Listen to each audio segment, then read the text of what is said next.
पहला ये कि जो भी महिलाएं या जो भी लड़कियां, उन्हें सबसे पहले आत्मविश्वास होना चाहिए और अपने सपनों पे भी आत्मविश्वास होना चाहिए, अपने आप पे भी आत्मविश्वास होना चाहिए। उन्हें ये पता होना चाहिए कि मैं ये करना चाहती हूँ और मैं ये कर सकती हूँ। जब तक आप खुद में कॉन्फिडेंस नहीं दिखाएंगे, कोई भी आप पे कॉन्फिडेंस नहीं दिखा सकता। फिर जैसे जैसे आप आगे जाते हैं, आपकी मैरिज होती है, तो वहाँ पे इन लॉज का बहुत ज़्यादा रोल आने लग जाता है, क्योंकि आप कोई भी बड़े सपने देखते हैं तो उसमें आपको साइकोलॉजिकली और मेंटली शांत होना बहुत ज़रूरी है।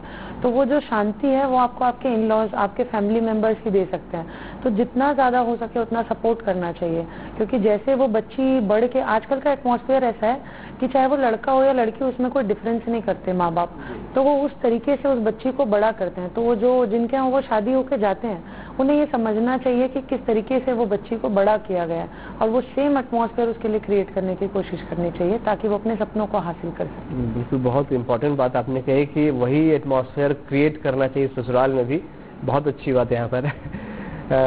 अंकिता जी, क्या शादी के बाद एक प्रेशर भी होता है कि हाँ नहीं सक्सेस होना ही है, क्योंकि जब अपने घर पे होते हैं तो फेलियर भी चल जाता है, माँ बाप एक्सेप्ट कर लेते हैं, फिर इससे मौका दे देते हैं, शायद उतने मौके उधर न मिलते हो। सही कह रहे हैं, क्योंकि जब आपकी मैरिज हो जाती है तो आपके पास कहीं ना कहीं एक टाइम बाउंडेशन आ जाता है कि मेरी आज मैरिज हो गई, अभी मुझे फैमिली भी प्लान करनी है और अपने हस्बैंड को भी टाइम देना है, सब कुछ।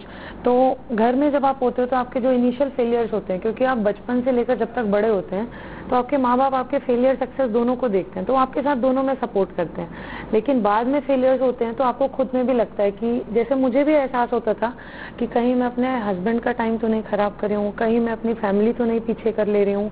लेकिन फिर मुझे लगता था नहीं, मैंने ये सोचा है, शुरू से सोचा है, तो मैं सपने को हासिल करूंगी।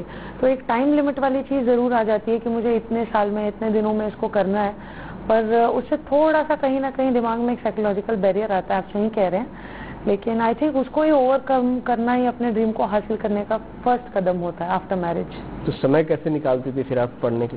हाँ, तब तो बहुत टफ होता था। जैसे कि ये एग्जाम जो होता है 8-9 महीने तो इसके प्रोसीजर ही चलते हैं। अगर जून में प्रीलिम्स होता है तो अक्टूबर, नवंबर, दिसंबर में मेंस होता है, फिर अप्रैल में इसका इंटरव्यू होता है। तो मैं आम लोगों की तरह, मुझे इतना टाइम नहीं होता था कि मैं साल भर पढूं, क्योंकि मुझे बहुत सारे काम होते थे घर में रहने की वजह से। और जैसे मैंने बताया ट्रांसफर वाली जॉब है, तो इधर उधर सेटल होना, बाहर जाना, तो उस समय तो मैं नहीं पढ़ पाती थी। लेकिन जब एग्जाम आता था, सपोज मई में अगर प्रीलिम्स का एग्जाम है, तो उसके 2 महीना पहले मैं ऐसा पढ़ाई करती थी जैसे मुझे पूरे साल का कवर करना हो, और वही 2 मंथ्स होते थे जिसमें मैं अपनी पढ़ाई किया करती थी। तब मैं दिन रात कुछ नहीं देखती थी।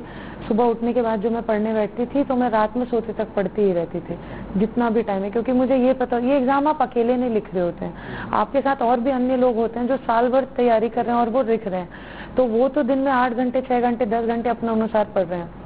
आपको वो जो 2 महीने का पर डे के हिसाब से 24 आवर्स मिला है, उसमें आपको उनको कवर करना है। तो मैं उस तरीके से अपनी स्ट्रेटेजी प्लान करके पढ़ाई करती थी। हमने सुना इंटरव्यू में आपकी कविता से बहुत बड़ा इम्प्रेस हो गया था। जी। कौन सी कविता थी? क्या आप कविताएं भी लिखते हैं? जी, मेरी हॉबी है, मैं काफी सारी कविताएं लिखती हूँ। तो एक कविता थी, ना कोई बांध तुझे रोक पाए, उसे मैंने रिसाइट किया था, तो शायद उन्होंने अगर याद हो आपको तो कुछ 2 लाइन। जब मैं प्रिपरेशन कर रही थी अपनी, तो एक दिन मुझे याद है, जो मैं आपको बता रही हूँ कि टाइम लिमिट वाली चीज, जब आप अपने दिमाग में सोचते हैं और जब आप ये सोचते हैं कि मेरा समय सीमा कम है, मुझे करना है, मेरी फैमिली तो नहीं पीछे हो रही है, उस वक्त की ही बात है, उस दिन की ही बात है जब मैंने ये कविता लिखी थी। तो उसकी चंद पंक्तियां तो हैं, जैसे उसकी एक लाइन है, मैं आपको सुना देती हूँ। चीर दे हिमालय की चोटी, गंगा की वो धार बन, कर दे खाक राह की आड़ को, तू कर अपनी ज्वाला ऐसी बुलंद, कभी तेज, कभी मध्यम, कभी हो सरल, चाहे जो हो तेरी रफ्तार, बस बढ़ता चल। तो ये कविता बड़ी अच्छी कविता आपने लिखी है। आपने बताया कि संघर्ष के दिन हम मानेंगे उसे, जब ये कविता आपने लिखी, तो ये पर्सनैलिटी अलग अलग कैसी है? खाकी वर्दी में दबंग पुलिस ऑफिसर और साथ में कवि हृदय। मुझे ऐसा लगता है कि पुलिस की जो इमेज है, जो पोर्ट्रेट है, उसे ऐसा लगता है कि वो सिर्फ एक कड़क इंसान है, लेकिन उस इंसान के पीछे जो है वो बहुत कम सामने आता है। पर मुझे ऐसा लगता है कि सारे रैंक एंड फाइल में, कांस्टेबल से लेकर सबसे ऊपर रैंक तक, हर किसी के अंदर वो पर्सनैलिटी है, वो सॉफ्ट कॉर्नर होता है। अगर यदि हम किसी पुलिस वाले को करीब से देखेंगे तो हम जानेंगे कि उसमें वो जो सॉफ्टनेस है वो हमेशा होती है। कभी आप एक पुलिस वाले को बच्चों के साथ ट्रीट करते देखिएगा, आप समझेंगे कि नहीं, हर पुलिस वाले में एक सॉफ्ट कॉर्नर, एक सॉफ्ट इंसान हमेशा होता है। पहली पोस्टिंग आपको मिली है, क्या दिमाग में चल रहा था जब पहली पोस्टिंग मिली? क्या करना है वहाँ जाकर, क्या सोच रही थी? जब मुझे सबसे पहली बार हमारे डीजीपी महोदय ने दिया था ये जिला, और मुझे जब पहली बार मिला कि मुझे बलौदाबाजार जिला मिला है, तो मैं बहुत ज़्यादा खुश थी, क्योंकि हमारी एसपी मैडम यहाँ पे हैं और उनका अपना खुद का बहुत नाम है हमारे स्टेट में, one of the best IPS officers हैं वो। तो मैं बहुत ज़्यादा खुश थी, लेकिन दिमाग में ऐसा कोई प्लान तो नहीं था, बस ये था कि जो भी एकेडमी से शेड्यूल मिला है और जैसे मैडम कहेंगी वैसा मैं फॉलो करती जाऊंगी। तो बस उसे ही फॉलो किया और स्टेप्स में जो सारी चीज़ें सामने आती गई उसको एज पर द सिचुएशन आगे डील किया। कई तरह के लोगों से सामना करना पड़ा होगा, अब तक आपकी अलग तरह का संघर्ष था, लेकिन जॉब में आने के बाद, खासकर इस जॉब में आने के बाद अच्छे बुरे कई तरह के लोग मिलते होंगे, कैसे उनको डील करती हैं, क्या सोचती हैं आप? आपराधिक तत्व, असामाजिक तत्व, थोड़े कंट्रोवर्सी रखने वाले भी कई तरह के लोग होते हैं, कैसे डील करती हैं उनको? जैसे मैंने कहा, as per the situation he deal करती हूँ, पर मैं सबसे पहले तो कोशिश करती हूँ कि हंसते खेलते कोई मेरी बात को समझ जाए, और अगर वो नहीं समझता तो मुझे उसको कानून की बारीकियां समझानी पड़ती है, और अगर फिर भी नहीं समझता तो फिर समझाना पड़ता है कड़क होके। पहले तो मैं सबसे पहले बहुत प्यार से समझाने की कोशिश करती हूँ कि ऐसा ऐसा है, और बस ऐसे ही, कुछ खास नहीं। जीरो टॉलरेंस पे आप चलती हैं, हम देखें, हम यहाँ पर सुन भी रहे हैं, कई लोग बता भी रहे हैं कि सख्त कदम भी उठाने से आप पीछे नहीं हिचकती अगर कुछ कोई कहीं गलत हो रहा होता है। तो क्या पहली पोस्टिंग आपकी थोड़ी हिचक नहीं होती कि नहीं मुझे कहीं कुछ कंट्रोवर्सी भी हो जाएगी या कुछ उल्टा न पड़ जाए आपके ऊपर? मुझे ऐसा लगता है कि इस यूनिफॉर्म और इस सर्विस को पाने के लिए मैंने अपने जीवन में बहुत से त्याग किए हैं, और कुछ ऐसे त्याग हैं जिन्हें मैं शब्दों में बता भी नहीं सकती। तो जब वो मुझे त्याग मेरे सामने आते हैं तो मैं किसी चीज़ से नहीं पीछे हटती, क्योंकि बहुत कुछ खोया है इसको पाने के लिए, अब मैं जो पाया है उसको नहीं खो सकती। तो इट इज़ नॉट, कभी भी पॉसिबल नहीं है कि मैं पीछे हट जाऊँ। जो जैसा मुझे पता होता है कि मैं जो भी कर रही हूँ सच को साक्षी मान के कर रही हूँ, और फिर मैं उस पर करती जाती हूँ काम, और ईश्वर की कृपा से वो सही ही हो जाता है। आपको यूथ आइकॉन भी माना जाने लगा है छत्तीसगढ़ में, आपके काम की चर्चाएं सिर्फ ये जिले नहीं, जिले से बाहर अब प्रदेश भर में भी पहुंचने लगी है, राजधानी में भी लोग देखते हैं, खासकर यूट्यूब में मैंने देखा है कई इंस्पिरेशनल गानों के साथ आपके वीडियो भी उसमें डले हुए हैं। कैसा लगता है अब सक्सेस पाने के बाद, अब इस जॉब में आने के बाद आपके काम की सराहना जब आपको होती है? पहले तो जो आप YouTube वाली बात कर रहे हैं, कभी कभी मैं भी देख लेती हूँ अपना नाम सर्च करके कि क्या चल रहा है आजकल। ऑलमोस्ट रोजाना तो फिर टाइम नहीं मिलता, लेकिन पहले ऐसा होता था कि हम ऐसे वीडियोस किसी और के देखते थे, और अब मुझे ऐसा लगता है कि अच्छा मैं भी वैसी हूँ क्या जो मैं पहले देखा करती थी। तो खुद में समझ नहीं आता, क्योंकि आप अपनी ड्यूटी में इन्वॉल्व हो जाते हैं। पर हाँ, अच्छा लगता है, क्योंकि मुझे ये देखकर अच्छा लगता है कि शायद अगर एक या दो व्यक्ति भी मुझसे प्रेरणा ले करके अगर इस मुकाम तक पहुंचे और मेहनत करने से पीछे नहीं हटे, तो शायद मैं सफल हो जाऊंगी, मैं एक बीज का काम करूंगी।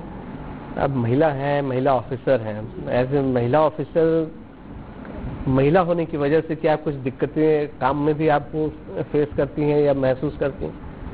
मुझे अभी तक तो ऐसा नहीं लगा, कहीं पर भी नहीं लगा, क्योंकि मुझे लगता है कि और भी महिला ऑफिसर्स ने पहले लीड किया है, और नहीं केवल लीड किया बल्कि एक एग्जाम्पल सेट किया है, जिसमें सबसे बड़ा उदाहरण तो मुझे हमारी एसपी मैडम नीतू कमल ही रखती हैं। तो उन्होंने जो एग्जाम्पल सेट किया है एक स्ट्रिक्ट ऑफिसर का, एक इंटेग्रिटी वाले ऑफिसर का, तो लोगों को पहले से ही पता है। और जब हम जाते हैं इनिशियली तो पहले हम एक बिल्कुल ब्लैंक सरफेस में जाते हैं, किसी को हमारे बारे में पता नहीं होता। फिर जैसे जैसे घटनाएं घटती हैं, आपके जो अधीनस्थ हैं, आपके सबऑर्डिनेट्स भी आपकी छवि को पहचानने लगते हैं, तो वो भी अगर कुछ ऐसे गलत काम होते हैं तो वो खुद पीछे हट जाते हैं उनको करने से।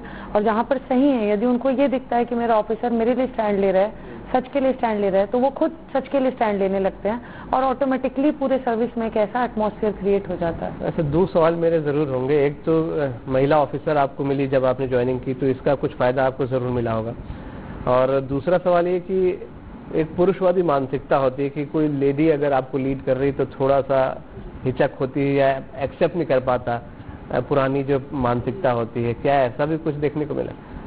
सबसे पहले तो लेडी ऑफिसर वाला क्वेश्चन, जब सर ने मुझे मैडम के अधीनस्थ अलॉट किया था, हमारे डीजीपी सर ने, तो फिर कई लोगों ने मुझे उस समय बोला कि मे बी तुम्हें इसलिए अलॉट किया होगा क्योंकि आप एक लेडी हैं और मैडम भी लेडी हैं। लेकिन अब मुझे लगता है कि शायद वो बेस्ट डिसीजन था, और मेरे करियर का तो वो टर्निंग पॉइंट ही था कि मुझे मैम मिले।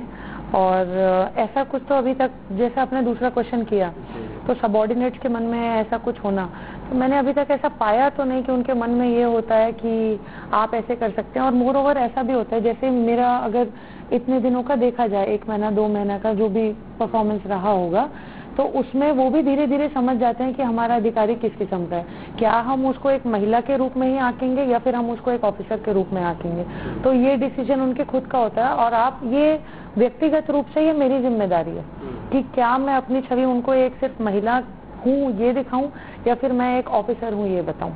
तो 26 जनवरी में पहली महिला थी जिन्होंने लीड किया था, वो मौका कैसे मिला और क्या फीलिंग आई थी आपकी वहां पर भी देखकर? क्योंकि राजधानी में जो आपने लीड किया उसको देखकर भी काफी लोग इम्प्रेस हुए थे आपसे। अगेन वो मौका मेरे सीनियर्स ने ही चूज किया था कि इस बार की जो 26 जनवरी की परेड है, जिसमें गवर्नर मैडम भी लीड कर रही थी, तो उस परेड को मैं लीड करूं। और वो मुझे बहुत ही अच्छी अपॉर्चुनिटी लगी, क्योंकि वो थोड़ा ऐतिहासिक भी था कि आज तक कभी किसी महिला आईपीएस ने किसी परेड को लीड नहीं किया था। और वो पहली बार था हमारे 19 साल में, जब हमारा 20 साल में जब हमारा स्टेट बना, कि कोई पहली महिला ऑफिसर लीड किया। और वो बहुत ही ज्यादा प्राउड मोमेंट था, मुझे बहुत खुशी हुई। और हमेशा ऐसा होता था कि 26 जनवरी में मैं दिल्ली वाली परेड देखती थी, तो मुझे परेड से बहुत ज्यादा लगाव होता था। और जब मैं खुद उस ग्राउंड में खड़े होके परफॉर्म कर रही थी, परेड लीड कर रही थी, वो बहुत अच्छा अवसर था मेरे लिए। फैमिली को कैसे समय अभी दे पाती? हालांकि शुरुआत ही है आपकी, कैसे समय देंगी, कैसे मैनेज करेंगी? क्योंकि हस्बैंड भी आपके आर्मी में, उनको भी छुट्टियां बहुत ज्यादा नहीं मिलती होंगी। तो हमने यही सोचा है कि दोनों की छुट्टी, हमें तो बहुत कम छुट्टी मिलती है, पर उनकी जो भी छुट्टियां हैं उसमें कोऑर्डिनेट करके जैसा हम मिल सके, जब भी उनकी छुट्टी में वो यहाँ आ जाते हैं मुझसे मिलने, तो तब हम दोनों की मुलाकात हो जाती है। और अभी ज़्यादा कुछ तो मैंने प्लान नहीं किया है, अभी इसमें ही फोकस कर रही हूँ। तो बस इतना ही, जो छुट्टियाँ उसमें कोशिश करते हैं। आईपीएस बन चुके हैं, अब घर वालों का क्या रिस्पॉन्स रहता है? आपके दोस्तों का, फ्रेंड सर्कल का, रिश्तेदारों का क्या रिस्पॉन्स है? वो बहुत ज़्यादा प्राउड फील करते हैं, क्योंकि मेरे फैमिली में कभी कोई ऐसी सर्विस में नहीं रहा, तो उन्हें बहुत ज़्यादा गर्व महसूस होता है। और जब वो सही कार्य को देखते हैं, आप सभी के माध्यम से आप मीडिया में दिखाते हैं, तो जब वो सही काम को देखते हैं तो उन्हें ये महसूस होता है कि हाँ, जो संस्कार दिए हैं, जिन चीज़ों के लिए हमेशा लड़ा है, आज मैं भी उन चीज़ों को एग्जिबिट कर रही हूँ। तो वो चीज़ें देख करके वो बहुत ज़्यादा खुश होते हैं। फिर मुझे फ़ोन कॉल्स आते हैं फ्रेंड्स के भी, जो मेरे स्कूल टाइम के फ्रेंड्स या फिर कॉलेज के दोस्त हैं, या फिर जो पहले शहर में मुझे देखे हैं, तो वो सभी इस चीज़ को लेके बहुत ज़्यादा प्राउड फील करते हैं कि मैं सही काम कर रही हूँ या मैं ऑनेस्टली अपने काम का निर्वाह कर रही हूँ। क्या सोचा है फ्यूचर में, किस तरीके से करियर को आगे बढ़ाना है? कुछ और भी टारगेट बचा है दिमाग में? क्योंकि एक टारगेट तो आपने पूरा कर लिया। जी, अभी तो मैं बहुत, मुझे लगता है मैं तो अपने सर्विस के अभी बालक काल में हूँ, बहुत छोटी हूँ मैं कुछ भी कहने के लिए। तो सर्विस में तो मैं बिल्कुल ग्रो नहीं की हूँ, अभी तो सिर्फ 2 महीने हुए, अभी तो 30 साल की सर्विस बची है। तो जैसे जैसे समय अपने आप को ओपन करता जाएगा, मैं भी उसके अनुरूप जो भी कार्य है वो करूंगी।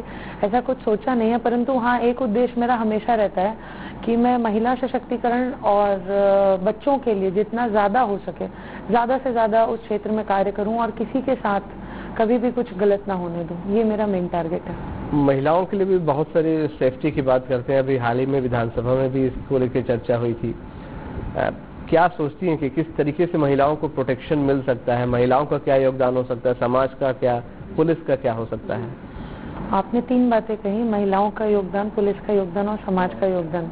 तो सबसे पहला प्रश्न सबसे सटीक है कि महिला का योगदान। जैसा मैंने कहा, हर एक महिला को अपने आप पे विश्वास रखना चाहिए। अब जैसे छोटी महिलाएं हैं, वो स्व सहायता समूह के माध्यम से अपने आप को ऊपर लेकर के आ रही है, वो महिलाएं ही हैं जो अपना करियर बना रही है। मेरी भी माँ एक महिला थी जिन्होंने मेरे अंदर इस सपने को जगाया कि तुम्हें किरण बेदी जैसे बनना है। तो फर्स्ट तो आपको अपने ऊपर यकीन करना है, अपने ऊपर भरोसा करना है, और आपकी जितनी राइट्स हैं, आपके जो अधिकार हैं, उनको सबसे पहले जाने आप।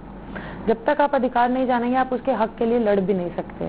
और समाज में, जैसा मैंने कहा, वो सही एटमॉस्फेयर दें। और मुझे देख करके बहुत खुशी होती है जब मैं ये देखती हूँ कि मेरे आरक्षक मुझे कहते हैं, मैडम ये जो फोटो आपने लगाई थी ना, ये मैंने अपने बच्ची को दिखाई और मैंने उससे कहा कि देखो बेटा, इसके पापा, जो आप मुझे कह भी रहे थे, तो उसने भी बोला कि बेटा इसके पापा, ये मैडम ने अपने पापा को साउथ अफ्रीका घुमाया है, तो मुझे कम से कम नेपाल तो घुमा ही देना। मतलब वहाँ पे ये दिख रहा है कि वो अपने बच्ची के लिए बहुत बड़े सपने सोच रहा है और वो उसको उस मुकाम तक देखना चाहता है। तो एक सही एटमॉस्फेयर देना, फैमिली को सही एटमॉस्फेयर देना, समाज में जो है वो सही एटमॉस्फेयर देना चाहिए उनको। और पुलिस का योगदान ये रहता है कि यदि मेरे पास या यदि हमारे थाने में, जिसे टेम्पल ऑफ